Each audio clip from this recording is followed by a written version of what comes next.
ماں کی دعائیں تمہیں نبیوں کے ساتھ کھڑا کر دیں گی، باپ کی دعا تمہیں بڑے بڑے کتب ابدالوں کے ساتھ کھڑا کر دے گی۔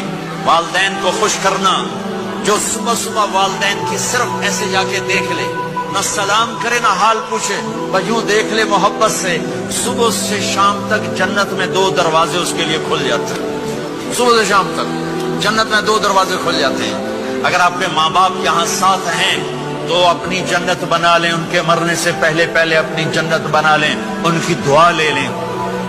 ایک نوجوان ذمہ دار تھا، نہ نماز نہ روزہ نہ حج، کچھ بھی نہیں، اور غافل زندگی۔ اب تو ماشاءاللہ بہت بدل گیا ہے۔ کہتا مولانا میری کبھی کوئی دعا رد نہیں ہوئی، حالانکہ سارے عیب تھے، سارے گناہ تھے، دعائیں ساری قبول تھی۔ میں نے کہا وہ کیسے؟ کہ میں رات کو جا کے اماں کو بھی دباتا، اور اب بہت بڑا ذمہ دار اپنی ماں کو بھی دباتا، اپنے باپ کو بھی، پھر دونوں کے پاؤں یوں اپنے باہوں میں لے کر ان کو چومتا اور ان کے سر رکھ کے دعا کرتا، میری ہر دعا قبول ہوتی تھی۔